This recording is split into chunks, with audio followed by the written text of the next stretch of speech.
ఎప్పటికైనా సొంతం. రాదురా ఏ విజయం నీ కోసం నా కోసం, ఎటుపోదురా నువ్వు చేసిన కష్టం ఎప్పటికైనా సొంతం.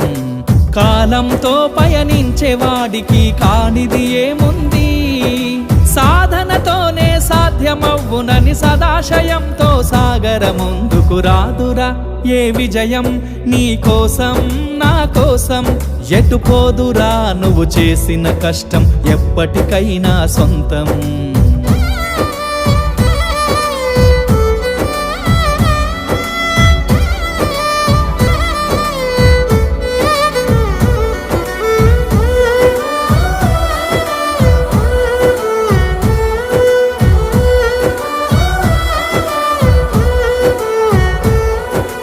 ఆకాశంలో అలలాగా పోయే ఆ పక్షులనే చూడు, అనుకున్న